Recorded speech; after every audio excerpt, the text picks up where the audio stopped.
Hi, I'm Ray Comfort. Welcome to a discussion between myself and the well-known internet entity Thunderfoot. This isn't a normal discussion. We don't have a live audience. We don't have a moderator. I think it'll be a rational discussion between two opposing worldviews. A rational conversation with Thunderfoot? Okay, it's a novel idea, I guess, because I had asked Thunderfoot if he ever wanted to debate me, and he always turned me down, but it's nice to see him putting his foot in the arena. So, Thunderfoot, if you want to debate me, you just let me know. The offer is still open. Anyways, I was really excited with this debate with Ray Comfort, although I'm kind of disappointed with how it turned out, so I'm going to make this video and comment on some of the things that were said and left unsaid. Have those who are essentially intellectual vandals, those who deliberately sow disinformation. I mean, Oh, you mean like you? I see this as retarding the potential of mankind. You know, bad guys never think of themselves as bad guys. It's just a universal law. Hitler thought he was doing the right thing, and I've got to give Thunderfoot credit. He actually thinks he's in the right, and he is sincere, and he actually thinks he's helping people. In fact, he says so himself. I want to actually make life better for the next generation. Well, let's just see who's retarding who exactly, because frankly, Thunderfoot, the things that come out of your mouth are far more dangerous and detrimental to society and yourself than anything Ray Comfort had to say to you. Let me show you. And this is essentially the scientific method. And this is what has taken us from the Stone Age to landing on the moon in about 300 years. Apparently Thunderfoot thinks the Stone Age was 300 years ago. Nice. Now, the real funny part is that there never was a Stone Age. There are people who make stone tools today. What does that mean? It means nothing. So, what was in the beginning? How did all this happen? Well, there is the assumption that there was a beginning. I mean, this is what we would call in scientific terms an unknown. No, Thunderfoot, you're a little bit behind the times. You see, time is the measure of changes in matter, and infinite regression states that if there was an infinite amount of changes prior to this moment, we would never have reached this moment in time, because an infinite is never-ending, and if there was a never-ending amount of time before right now, since infinites cannot be traversed, we never would have reached this moment in time. This confirms what the Bible says. First verse, in the beginning, this confirms there was a beginning, God created the heavens and the earth. How do we know that? Because if time had a beginning, so did matter and space. Whatever created matter, time, and space exists without matter, time, and space, which would have the properties of God, being eternal, immaterial, and omnipresent. Without space, without matter, without time. It's pretty simple, but again, you want to talk about retarding. Why don't we just throw up our hands and say, we don't know, when we can know? We just need to think outside your little naturalistic box. Thing that we live in.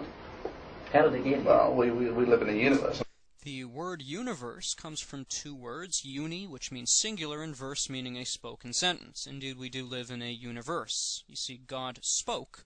He said, let there be, and there was. I'm glad that you would believe that. I don't know. So you don't know how it began, and you don't know if it's eternal. It's unknown. To you. It's unknown to me. Well, yes, it's an unknown to you, which means you're not an authority on the issue. Now, let's face it, whatever made us, okay, if something is made, then it is made for the reason that it is made. And if you don't know that reason, well then, how are you going to be able to figure out what you're doing here, or be able to guide others and help others? Because frankly, you don't know the meaning of life. And I'm going to illustrate that using your own words. Question. Do you believe that the universe is simply as we perceive it? Do you? If you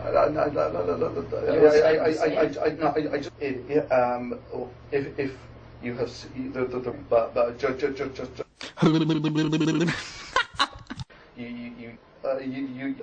this is. Okay, listen.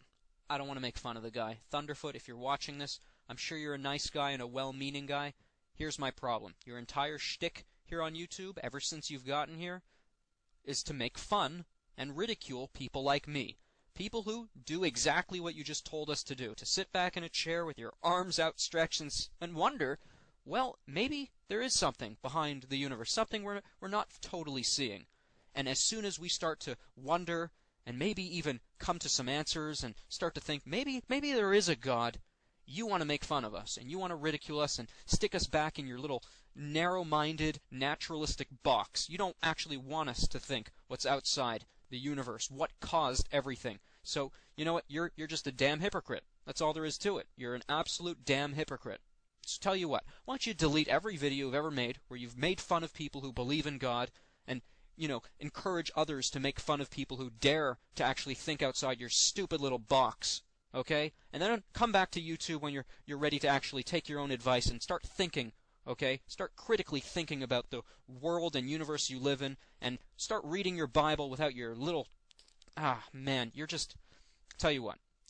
You claim that you have the moral high ground, that you have this absolute understanding of everything, and you sit there with all the... like you think you have all the answers. Well, tell you what, Thunderfoot. You're encouraging a demoralized view of life and mankind. You have no sense of morality, you have no sense of meaning or purpose, and I'm going to show you that by admission of your own mouth. There's a soul. You don't have a soul. You don't have life. No. There's no life in your body. Well, there is life, yes. That's the soul. That's the electric activity. So you're just electricity. Pretty much, yeah. Oh, yeah, pretty much, you know.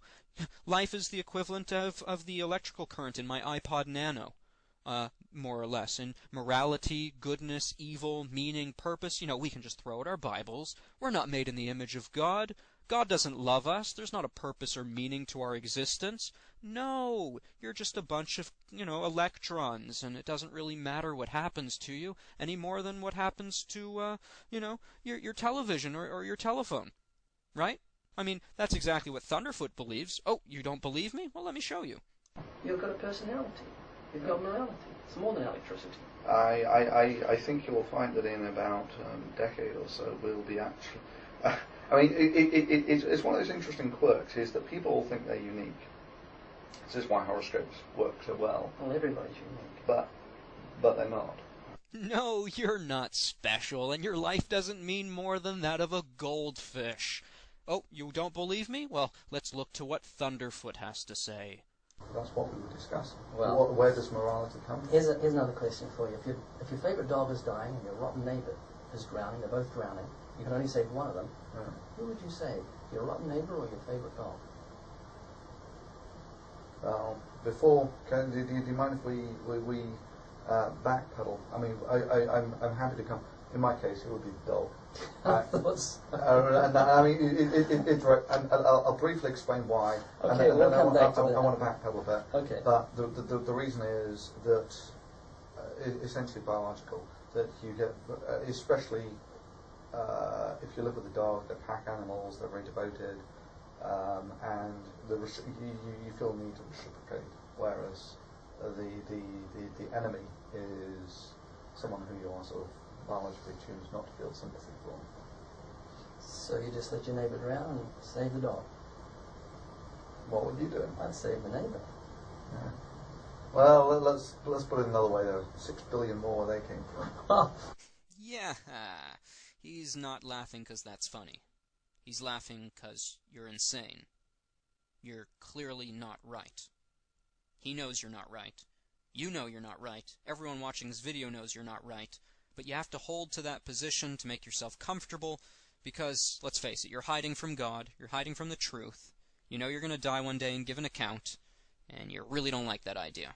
And a lot of your audience doesn't like that idea. So they look to you as a hero because, you know, you make fun of creationists so very well that they feel comfortable in their little deluded, arrogant, ignorant little naturalistic box, and they refuse to even, you know, consider that you're wrong. And you are wrong. You're very wrong. You're more wrong than anyone else on YouTube. In fact, you're so wrong that you are currently on your way to hell, along with all the people you've deceived. So, you want my advice, Thunderfoot? If ever I've given you advice, and if ever you've considered taking it, delete every video you've ever made, apologize, both to God and to your audience, and just spend some time in some deep thought and soul-searching. Now, if you have some questions about the Bible, you know I'd be very happy to talk to you about it. I watched your little debate. I watched the whole thing. I made lots of notes. This is only a very short video. But you know what? I have more point. I could go on for days, Thunderfoot. You can challenge me on any point, and I will just let's talk, okay? Let's talk.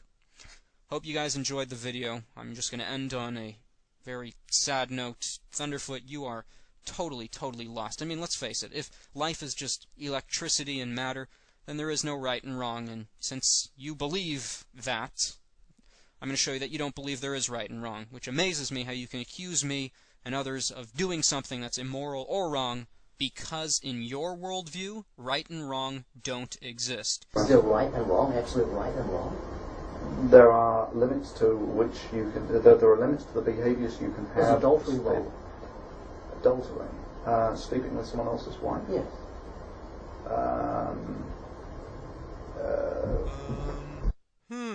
I don't know. Look how confused he looks.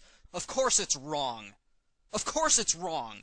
He doesn't know the value of life. He doesn't know right from wrong. He doesn't know where we come from. He doesn't know anything.